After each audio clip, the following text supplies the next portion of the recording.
It's not about perfection. It's not about how much weight is lifted or how many miles can be ran. It isn't about the wins or losses or even the competition. At the end of the day, it's about you. How you feel about yourself. It's about making progress. It's about pushing yourself and learning just how far you can take it. It's about setting goals and demolishing them. It's about seeing the limits and knowing you are limitless. It's about never giving up and never giving in. Do you have what it takes?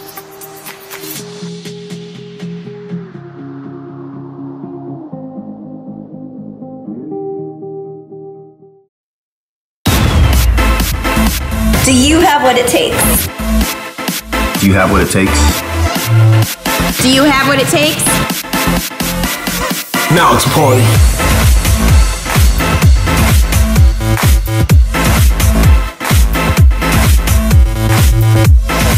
Welcome back to Gear TV, episode 3. We made it to 3 episodes. I can't believe it. That's because I had my pre-shock.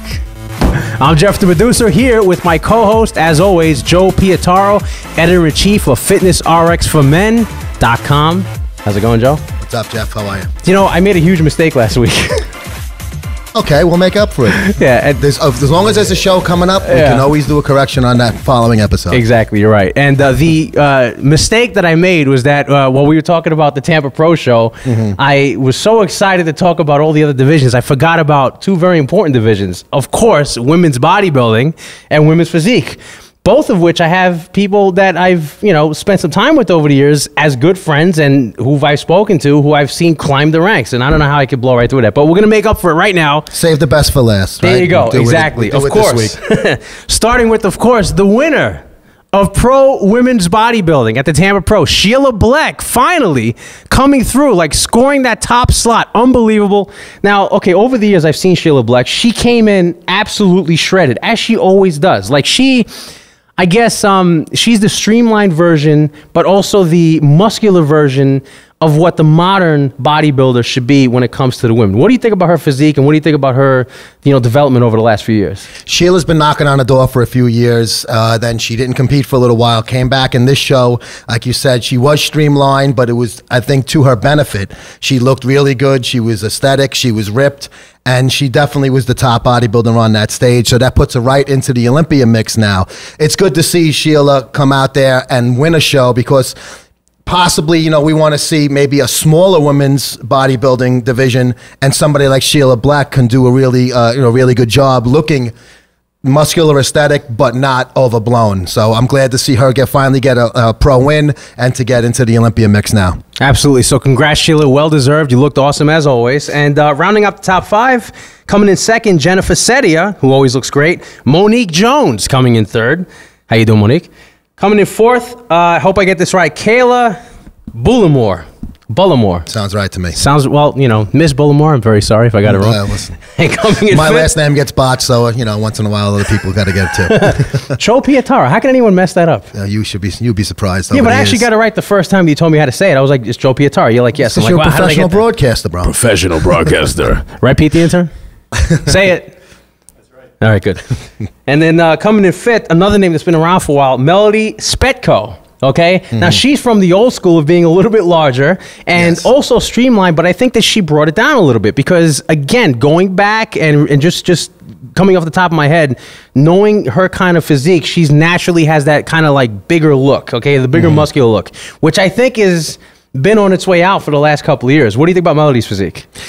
She looked good also, but like you said, it seems that there's less and less opportunities for the women's bodybuilders. There's less competitions throughout the calendar year, so they have to come in and get those points if they don't win the shows. So for her to come in the way she did, she placed, so we'll see, there's not many opportunities. You have to take advantage of them when you can. So her coming in a little smaller, I think, is a sign of things to come for her and the division as a whole. Absolutely. And then, of course, all these women who qualify for the Olympia will have to contend with none other than Iris Kyle, who won about 316 times. Yes, Iris is on a big winning streak as far as the Miss International and the Miss Olympia.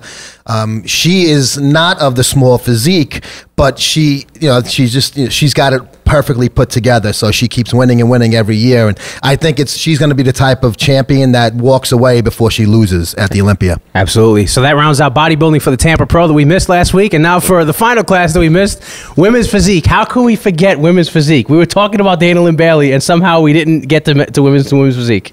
Dana took our mind off of everyone else in the division. Sorry, the rest of you guys. Well, someone who should have put my mind back into it was the winner, Heather Grace. Okay, now I remember seeing Heather, and she was a figure competitor, and she always had this physique that had a lot of muscle on it, but not overly so, like just compact. And she has a great figure. She has a small waist. She has thick legs. She has a nice upper body, but again, streamlined. That she deserved this one. I mean, I thought that she looked amazing. Yeah, I mean, there's a very fine line between some of the figure competitors and some of the physique competitors. You're seeing a lot of crossover, even between the bodybuilders that are dropping down and going into women's physique. So, I mean, it's more of kind of like a hybrid division, if you will, between bodybuilding and figure. So it's good. It's starting to come into its own. There's a lot of really good competitors, and I think it's one of those divisions that's just going to get more popular as the years go on. Absolutely. Coming in second, Karina Nascimento, another person who I actually had the opportunity to film for MD last year. And again, like, I think epitomizes what, women's physique should look like.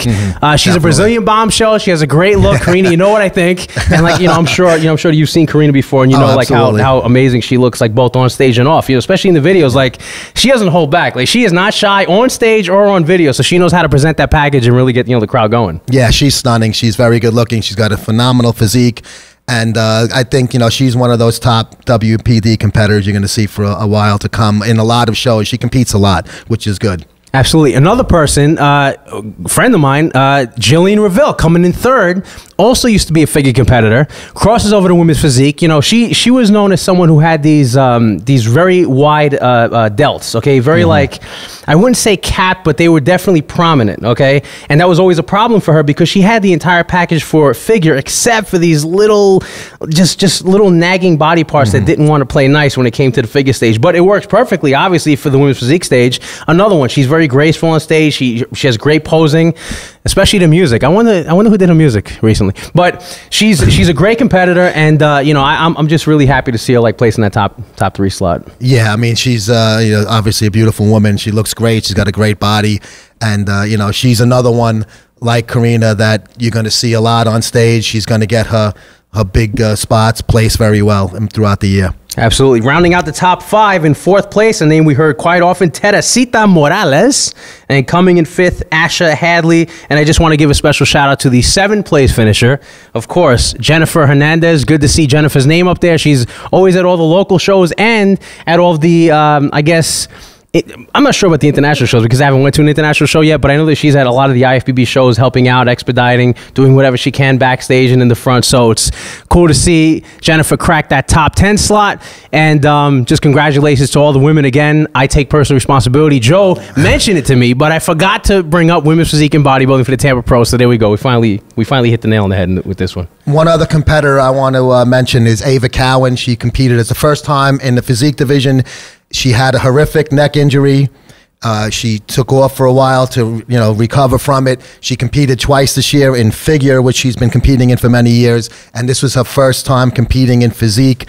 And Ava is one of my favorite competitors on the pro circuit. She's beautiful. I think she's going to do great things. I'm just curious to see how is she going to change as time goes on competing in this division, because I thought she had a great body for figure. So it's interesting to see what the strategy is moving forward for somebody like Ava Cowan. Yeah, I'm actually glad you brought her name up because over the years she was always a standout competitor. She just has this beautiful face. She's like a model, Oh, she's phenomenal looking. Yes. Whenever she steps on stage, it's your eyes have to go to Ava all the time. And you're right. With the accident and making the comeback and finally coming back to the stage. Ava, of course, we wish you not only a speedy, recovery to your full 100% physique, which hopefully you're there already, but, keep on going because you have a lot of fans out there watching you. And of course, at least you got Joe and Jeff. So we'll be screaming from the crowd. We'll be like, yo, Ava, let's get this thing going.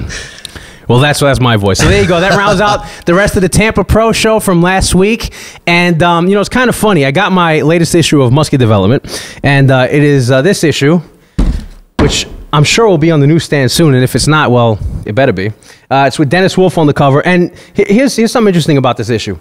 we were discussing, I think it was on the first show, about the Olympia and who the potential top 3 might be and who might place where. It's interesting to see Dennis Wolf on the cover and to not even see any mention of Kai in this mix, and right away to see the picture of Phil being compared to Dennis. And it's almost like leaving Kai out of the mix. And then there's actually an article in here where they're talking about Dennis versus Kai. And has Phil had his serving? Has Dennis had his serving of Phil? But it's almost like they're setting Kai up to get that third slot and possibly have Dennis take over that next position in second. What do you think about this whole thing going on right now? I mean, Dennis obviously, the winner of the Arnold Classic. Do you think he has what it takes to beat Kai? Absolutely. Why not? A lot of people thought he beat him last year. I mean, they were very close. Both guys came in, looking great. They were both spot on. Both guys were peeled. Kai Green, possibly, people thought maybe the year before he looked better too, but we're kind of splitting hairs there. All those top 3 guys came in great last year. Kai Green finished second. A lot of people thought that Wolf should have bested him. But now Wolf's got that Arnold under his belt, and now he's going back into Vegas. I think definitely that Dennis Wolf is going to place ahead of Kai this year. I still think Phil, unless he's off, nobody's seen him all year, obviously. But for the most part, you got to figure he's going to come in, dial it in. Phil is not going to lose this Olympia unless he comes in off. And I think Dennis is definitely a capable runner-up for his. Just a little over a month away, the 2014 Olympia. Stay tuned for Muscle in the Afternoon, where our own Pete Kacharian gives us a little more information about the upcoming Olympia battle between Kai, Phil, and Dennis. Now, another reason why I bring up this magazine is because I bring it to the back and I noticed that a person named Joe Pietaro wrote this great article for Arnold's Corner, a great column that I like reading every now and then. And this one caught my eye because the title, First Olympia Dynasty, 4 or More Sandows is the measuring stick. And the reason why I liked it is because you're basically saying that the measuring stick for the greatest Olympias is 4 or more Sandows? Consecutive Sandows. Yeah. All right, so why don't we go up and down the list? And if we go all the way back and we go to Larry Scott, who only has 2 consecutive Sandows. Well, he only competed in the first 2, so we don't know. Could he have won the 3rd or 4th? We'll never know, unfortunately, and he recently passed away as well. So. Gotcha. We have Jay Cutler, who won, of course, in 2006 and 2007. Then he followed up with a couple of wins in 2009 and 2010. And sandwiched in between was the Dexter Jackson win. Yes, now, Dexter in 2008. What did you think of Dexter Jackson's reign as the Olympia for that year? I thought he looked better than Jay that night. I was there. I was watching them, obviously from the press area, so I was pretty close to the stage. I thought that Jay was off. And I thought Dexter was on, and I didn't have a problem with that decision whatsoever. It was kind of different because Dexter's a smaller guy in stature, so you really haven't seen that type of body win an Olympia in a while before that. But definitely that night, Dexter deserved that trophy. Yeah, Dexter definitely brought his A game, and it's interesting to judge Dexter because every year he comes in exactly the same, which is what you wish you got from some of these other guys. Sometimes you play the size game, you get too big. Sometimes you get a little too shredded, and you miss some of that roundness and fullness that people are used to seeing in a very aesthetically pleasing physique. But yeah, I just wish that for that year in 2008 that he actually did more with the title, because it's kind of like he won and then he disappeared. It's Phil. I always see out there like he's always promoting. I'm Mr. Olympia, and he goes to the TV shows. Even Kai, he makes sure that his face is out there, his name is out there. Both of these guys are great ambassadors for the sport. I think Dexter brings a great physique to the stage. I just think he has all this personality that he could bring out there that he's just not doing it. Even now, I think that, people be surprised to see that, this guy has a Jordan collection that could take up about 2 freaking rooms, okay?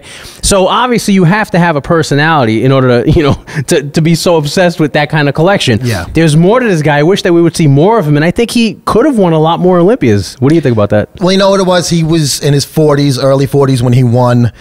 He's got a bunch of Arnold titles. He competes a lot, not as much now, but back then in 08, that time frame, 2007, 8, 9, he was competing a lot. And I think it may have just taken its toll on him. Like you said, he does come in looking really good all the time. Dexter's never off. He can compete whenever, and he's always going to look good. But I think also it's for him, I think definitely in 2009, he finished in 3rd that year. I think that he did not deserve to win the title in 09. Jay really came in looking great that night. So, I mean, I think Dexter he was a one and done. There's nothing to be, you know, there's plenty of guys, Chris Dickinson, Samir Bannout. There's a few one and dones in there. And that doesn't mean that it's anything a knock against him. He just wasn't the best bodybuilder on the stage the year after that in 2009. The next on the list of consecutive winners, it would be nice if I got the pre-shock out of my mouth so I can speak. The next on the list of consecutive winners of the Sandow Trophy in this very cool article by Joe Pietaro in the latest Muscular development called First Olympia Dynasty is Sergio Oliva, 1967 through 1969. You know, if you compare Sergio to some of the physiques today, I think he can hold up next to them. Akeem Williams, a guy who was trying to get in here, he's probably one of the few bodybuilders who can pull that overhead Sergio pose. Yeah, you know, with those huge arms. Yep. Did you ever get a chance to see, like, did you ever meet Serge? Did you ever see him in person? Yes, I have. Yeah. And what'd you think about him? When I met him, and he's also the second Mr. Olympia to pass away. It's the first two winners of the Olympia now have passed on between Scott and Sergio now. I met Sergio at, I believe it was the Olympia a few years ago. He was at the expo. I got a booth. Very old at the time, and it was almost impossible to picture him in that pose because he was a frail old guy. And it was kind of sad in a way because it kind of took away that vision I had for Sergio. To this day, my favorite physique in the sport of bodybuilding of all time is Sergio Oliva. I think he epitomizes what it takes to look like a bodybuilder. And if you read up on how he used to train, and he had a full-time job as a cop in Chicago, and he worked full-time, and he worked out hours and hours a day in the gym. Just like Ronnie Coleman, a cop and working out for hours and hours at the gym. Kind of odd how the two of them had kind of parallel careers in two different ways. But Sergio, to me, I think he was the type of guy. Now, obviously, when Arnold came in, Arnold is the one that bumped Sergio off. I think Sergio could have gone on for a long time if it wasn't for Arnold. And taking nothing away from Arnold, but it seemed that the sport was changing and they needed an ambassador, and Arnold was chosen to be that ambassador, but he was also a phenomenal bodybuilder. So to me, still Sergio was the best of all time. Very cool. You know, it is cool, you know, you even got a chance to kind of be in his presence while he was still around, you know? It was pretty cool, yeah. I was kind of, you know, I'm not a fanboy, but I'm because I respect the guy so much, it was pretty cool seeing him, you know, talking to him. Fanboy, okay? this phrase fanboy, to me, fanboy is the jealous term given to someone who actually has more knowledge than you do about something that's cool that they wish they knew about. That's my definition of fanboy, because essentially you are a fanboy, which basically means that you're a nerd when it comes to this stuff, which is great. So, you know, it's okay. Hey, I'm a Batman nerd and Batman fanboy. Yeah, I will readily admit to that. So, but like, you know, it sounds like, hey, I'm a fanboy. Look at me. I don't know what I'm doing. It's like, you know, it's like derogatory. I'll tell you why I use that expression is because I was a regular mainstream sports writer before I started delving into the health and fitness and bodybuilding scene. And as sports writers, we always had a saying, there's no cheering in the press box. Okay, so you have to turn off your fan to become a journalist and cover the sport. I'm the biggest Jets fan in the world. Live, breathe, and sleep the Jets. I covered the Jets for a number of years. You might have bred some Jets too, you know. Maybe. So, yeah, okay. I covered them for a number of years. I was on the road, at home, in their locker room, at their training camp, all over the place with this team. It's like you have to completely turn off that I'm a fan of this sport, of this guy, of this organization, whatever, when you cover them to be a real, fair, and a good journalist. If you're worth your weight, you have to turn off that fanboy thing. So that's I was like kind of halfway goofing around, but seeing Sergio, it was kind of like, wow, this is, you know, probably the only time, and I didn't know what was to come down the road, but it was probably the only time I ever figured I was going to meet him. And, you know, so it was a little different. It was a little cool. But when I did the interview with him, it was all business though. Joe Pietaro, Jets fanboy. Next on the list, of course, Mr. Phil Heath, current Mr. Olympia, and you have him 2011, 2012, 2013. I'm telling you, this pre-shock is messing me up. And sometimes it's this way. Man, so 2011 to 2013, Phil Heath. I mean, how long do you think he can hold on to the title? You know what? Obviously, he's going to, if he keeps winning, he's going to try to break the record. So he'll be halfway there to tying it if he wins in a month. I think Phil, I believe he's in his early 30s, 31, 32. I think he could go on for a while. and definitely keep winning, especially if he only competes once, maybe twice a year, but one of those shows right after the Olympia, which is kind of the same preparation, so it's not taxing his body twice a year. I think he can go on to win a lot. I think he's got a great look. He's got size, but he's not overblown. He doesn't have a big waist. He's the type of guy that could really lead this sport for a long time. And like you said, he does have a, you know, kind of a charismatic personality. And we'll see what happens. You know that they're going to be doing a lot with that NBC Sports Network coverage about Phil Heath, especially if he wins again. It's going to be really Heath kind of is the star of the show. So I think that could just help propel him and keep doing things. And I think he's the type of guy that could be on this list and definitely be one of the main dynasty guys. Absolutely. Now, being that this is in the latest Muscular development, and you know, of course, we're coming across the top names, we're gonna have to devote another segment to this on the next show. So stay tuned. Next week, we'll complete the list. But for now, go out, buy Muscular Development for Joe Piotaro's great article. I know I really did enjoy it. Thank you. Appreciate it. And of course, Fitness RX for Men Online. Check it out. All this great stuff we got going on. Gerard Butler lookalikes all over the cover. Look, I mean, well, I'm not really sure that guy looks like Gerard Butler, but this guy does, kind of. No? A little bit, maybe? What do you think? I don't know. Who am I to say? He's number 301. We'll be right back. Gear TV, Jeff the producer, Joe Piotaro. Stay tuned. We have Gear Athletes and IFBB pros, Aaron Clark. That's right, Aaron Clark, 212 competitor, first time stepping on the Olympia stage. We'll be hearing from him, as well as IFBB. Oh, she's not a pro yet, but man, I want her to be a pro so badly. So I'll just call her an NBC competitor. Pete, why are you looking at me like that? Don't look at me like that when I'm trying to do a show. Can you believe I'm blanking out on the name, Joe? This is not good. See, this is live. So hold on, I'm gonna think. Meow. Cat Textoris will be on the show. See you in a minute. Jeff the producer, Joe Piotaro, Gear TV.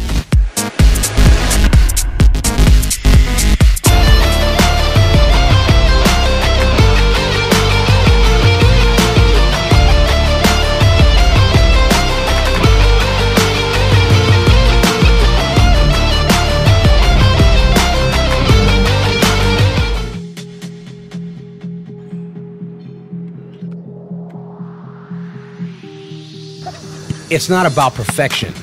It's not about how much weight is lifted or how many miles can be ran. It isn't about the wins or losses or even the competition. At the end of the day, it's about you, how you feel about yourself. It's about making progress. It's about pushing yourself and learning just how far you can take it. It's about setting goals and demolishing them. It's about seeing the limits and knowing you are limitless. It's about never giving up and never giving in. Do you have what it takes?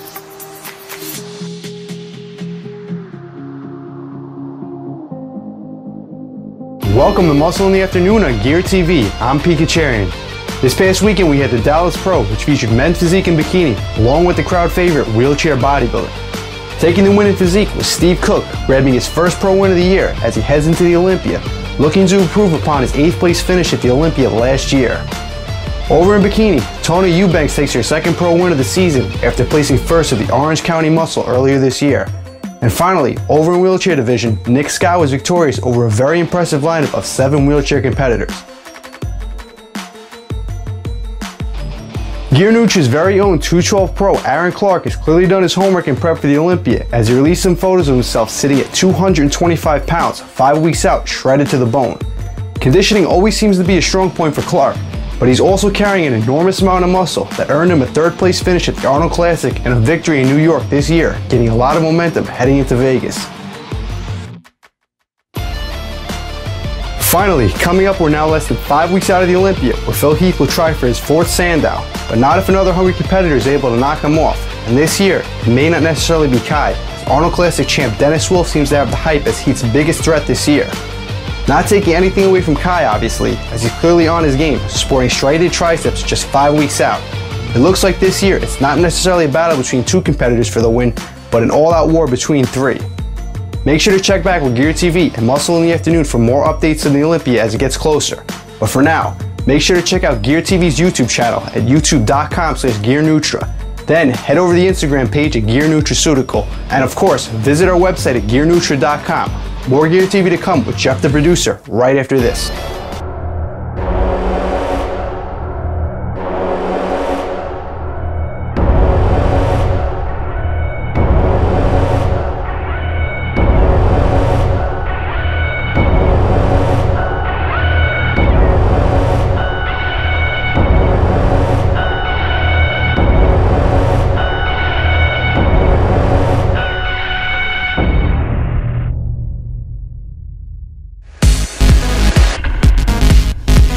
Welcome back to Gear TV. I'm Jeff, the producer. Joe Pietaro left. He went to go back to his duties being the editor-in-chief of FitnessRxForMen.com and maybe writing some more articles for MD. He's a busy guy, so that's it. He's gone. I have no co-host, but that's fine. We'll handle this ourselves. It's time for Gear TV's Athlete segment of the week. This week we have IFBB Pro Aaron Clark, who will be competing at the 212 competition at the 2014 Olympia. Aaron, how is it going? What's up, Jeff? How you doing? And what's up, everybody? Yeah, man, I'm getting ready for the Olympia. I'm under 5 weeks out now, 4.5 weeks. So, you know, it's been a long year, but I'm so excited to do the Olympia. I think when any bodybuilder starts bodybuilding, that's their goal. You know, the distant goal in the sky, you know, is that someday you'll compete at the Olympia. And so here I am. You know, everything's happened so fast, and, you know, I'm just kind of taking it day by day, just like I get ready for any other show. Been a long year, done a lot of things. You know, I was real honored to be able to compete at the Arnold, get third up there. You know, be able to face off with a lot of guys that I'm going to see here again in Vegas, and then also to do the New York Pro, and I felt very honored to be able to take that title. So, yeah, it's been a long year, and, you know, I'd be lying if I said it was easy to just continuously kind of compete and then take maybe a week or two down and then get right back into it 100% because, you know, I'll be honest, you know, when you're a new guy and when you're a new pro, you got to make your mark because the bodybuilding world there's a fast turnover, and if you don't make an impact, then you'll never make an impact. So this year means a lot, and I've been pushing hard, and you know, just really trying to be the best Aaron Clark I can be, and make the best of the opportunities that I've been given. You know, in terms of my physique, I feel like you know, I've actually kind of had to hold back in terms of growing, and for me, that's I guess not the norm, because coming from somebody who was an ectomorph, or somebody that had trouble kind of holding on to size all through the beginning of their bodybuilding career, and when they started lifting weights and they wanted to gain muscle, you know, now I feel like, you know, as I started bodybuilding, I was still in a way riding the tail end of having that teenage metabolism. And, you know, now as I'm going to turn 26 later this year, you know, the muscle will start to kind of stick a little bit more. And it's not necessarily that you do anything different. It's just that, you know, it's that transition from being a teenager to a full-grown man. And, you know, it just so happens that when you start bodybuilding early enough, you know, your physique will change. And, you know, it's a good and a bad thing, because I always struggle with my appetite, and that's always been my biggest struggle as a bodybuilder. And now, you know, I find myself, I don't have to force feed as much because I don't have to gain weight, because the weight stays too easy. And to be honest with you, you know, I am going to have to lose muscle to make 212. You know, because both times I competed this year, I've been 211 and then 206 in New York. I came down a little too much, and that's why I had to fill back out for the night show. But, yeah, I mean, like I said, when your goal is you got to make 212, you do the best you can do. People tell me I need to bring my legs up. I've been working real hard, doing, you know, real high intensity, trying to stay in one piece, because I've been training real hard all year, but lots of intensity. I've started doing a lot of giant sets. You know, when you start every workout, you know that you're going to probably puke or be close to it. You know, it's brutal. And the funny thing is I've been working out with two kids who are 19 and 20, and it didn't hit me until the other day. Someone says, you know, Aaron, you know, you're crazy. Like, you're not going to find a full-grown man who's going to do that routine with you. And I'm not, because it's crazy. These kids can do it because they weigh 150 pounds. And I look like a fat ass heaving in the side. But, you know, it's keeping me in good shape. And I feel like it's, you know, it's kind of stimulated a lot of fibers in my legs. And, yeah, it kind of allowed me to remain injury-free, and also to remain in better physical condition, so to say, other than just doing these long, slow workouts. So yeah, I'm always changing what I do. In terms of what I'm eating, to be honest with you, like I said earlier, my appetite, it comes and goes. So traditionally, I still like to try to eat red meat once a day just because I notice the changes that it brings to my physique. It'll make me a little bit harder, a little bit stronger, a little bit fuller. And it's also for me, I mean, I'll be honest, it's my favorite one. It tastes the best. So I'll do red meat once a day. I'll try to get grass-fed beef if I can. But when I'm perfect, sometimes you eat something else. So I do the beef once a day, and I normally do 2 cups of egg whites. Because they're pasteurized. You get them at the store. You don't have to cook them, so I just drink them. So if you're not hungry, no excuses. You just get 2 cups of egg whites. I mix in a scoop of like a greens, a superfood to help digest, or a fiber supplement and down the hatch. And so, hey, people are like, I don't have time to eat, time to eat, time to eat, time to eat. There you go. Egg whites. You don't have to cook and eat and spend 45 minutes looking at a plate of food, because not everybody can do that. Especially if you're a small person, naturally, you might not want to be eating so much. These people who came from being big people, it's no problem for them to eat 8 times a day. But for me, I want to eat like twice a day, and then I can't really do it. And it's just, it's all about nutrient timing. And so people that are sitting in front of a plate of food, you're wasting time. You need to get that nutrition in your body, however you got to do it. And so for me, I found that's the best way. I could keep going on, but I just want to thank everybody for all the love they give me on Instagram. And you guys can follow me at Aaron Clark IFBB Pro. Nothing creative, nothing fancy. I'm easy to find. I post a lot of stuff on there, training clips, pictures, whatever. And I'm on Facebook.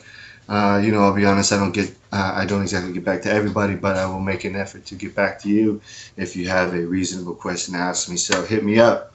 And stay tuned, because I'll be posting updates, and I plan to bring my best package ever to the Olympia stage in 4.5 weeks. So back to you, Jeff. Thanks again. Thanks, Aaron. Now we're going to head over to NPC bikini competitor Kat Textoris, who will be going for her pro card at the 2014 North Americans just in a couple of weeks. Kat, how's it going? Hey, Jeff. How are you?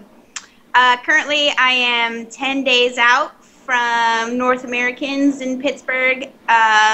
Feeling decent, I guess. This prep has been quite difficult, considering I've been dieting for about 8 months now. Kind of hit a plateau, so we've been trying to change some things up, and with my diet and training, and really focusing on just a higher rep, I guess, more conditioned type training. I've definitely had to add in more cardio. I've been doing 30 minutes in the morning and 30 minutes after every workout. I've been doing sprints outside since it's been decently nice, the weather, and I feel like it's helped maintain at least my muscle a little bit in my legs, as well as lose the extra water and fat that I had, which I didn't, but I still needed to shape up a little bit. I guess I always have an issue with my bottom lower half. Gary Udit's posing clinic, he had one actually back in, I believe, February of this year, and I had gone prior to the Natural Ohio show that I did in March. It's really helpful. It's just a group of girls, and they have actually, all of the fitness divisions, but pro athletes that help you pose, and they give you really good feedback and make sure that what you pose is specific to your body, and so it's really helpful. And this is going to be the same type of thing. Gary's going to be there, as well as other judges, I believe. If you want to follow me and see my progress, make sure you follow me on Instagram. Just search my name, Kat Textoris. It's Kitty Cat with a C. And now back to you, Jeff. Thanks, Kat. Finally, we're going to hear this week from IFBB Pro Lindsay Waters down in Florida. Last week, well, actually 2 weeks ago, she spoke to us about a special diet trick that she had. This week, I think she has a little training tip. Let's see what she has going on down in Florida. How's it going, Lindsay? Hey, guys. How's it going? Lindsay here, and I'm here to give you guys my 2 cents about cardio. This is a question that I get asked a lot, is how much cardio should I be doing? This is for bikini competitors. The answer to that is everyone's body type is very different. So depending on the type of body you have, you may do more cardio or less cardio. But I personally would never do more than an hour a day. I believe in splitting the cardio sessions up.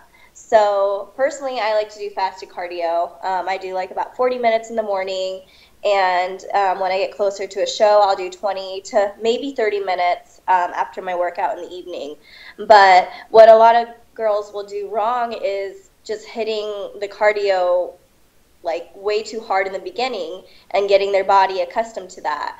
And if you think about it, you know, if you get your body used to doing 2 hours of cardio a day, or you know, an hour and a half right off the bat, then when it comes time to really lean out for a show, you have to keep increasing it. So it's not good to get your body accustomed to high amounts of cardio right off the bat. You should definitely try to ease into it and do it the right way. Start off with 30 minutes and see where that takes you, and increase it as necessary.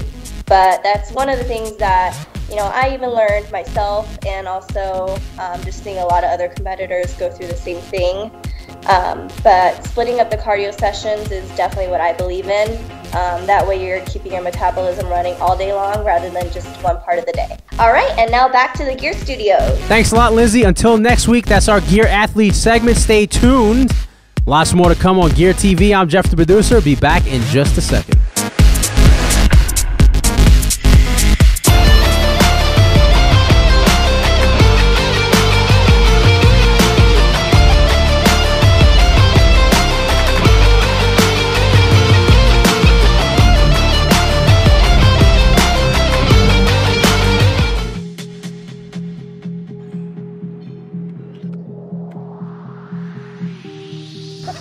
It's not about perfection.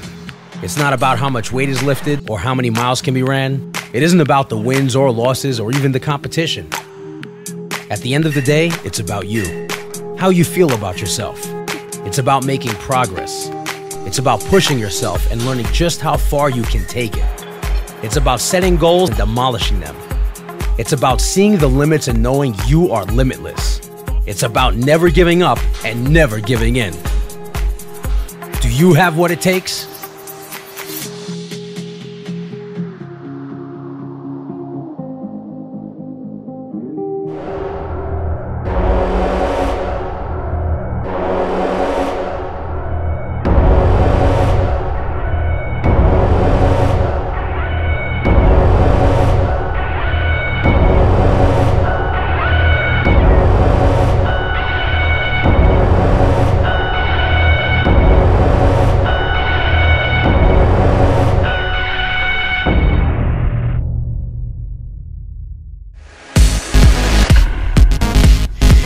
Welcome back to Gear TV. I am Jeff, the producer, at the Gear TV studios here in Long Island, New York.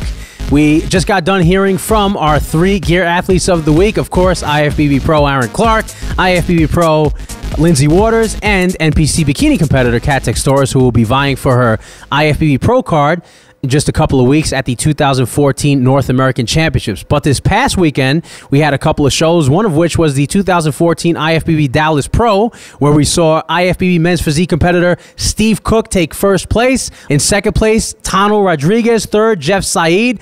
Extremely popular. I think he has about 6 million followers on Instagram, right, Pete? Something like that? Coming in fourth, Felipe Franco, no relation to James Franco. And of course, number 5, Matt Christianer, a name we've heard a few times this year and also in years past when it came to men's physique. Glad to see him in that top 5 slot. Moving on to Pro Bikini at this same show, taking first place, Tawna Eubanks. Second, Candice Conroy. Third, Jamie Del Angel. In fourth place, Bianca Berry. And finally, in fifth, Noemi Ola, with a special shout out to Gear athlete Karen Nicole Polini. And we all know that you're pushing really hard. Just keep going. Gear has your back. Moving on to the wheelchair division, you know, a division where it takes a lot of blood and guts, just like Dorian used to say. And, you know, you should never have an excuse to not get to the gym. These guys know what it is to get to the gym and never make an excuse. In first place, congratulations, Nick Scott. Second place, Neil Pacone. Third place, Harold Kelly. Fourth place, Anthony Kadrui. I hope I got that right. I know I hacked it, but sorry, Anthony. Antony. I can't even say your first name. And, of course, coming in fifth, Adelfo Cerame. And congratulations, Adelfo. Moving on, you know, we have a special mention. Nick Evangelista, brand new Gear athlete, just took first place, Class A, at the 2014 NPC New Jersey State Championships. Congratulations to Nick Evangelista. Well done. That wraps up this week's Gear TV Episode 3. Thanks a lot to Gear athletes Aaron Clark, Kat Textoris, and Lindsay Waters for stopping by. Until next week, I'm Jeff the producer. See you soon.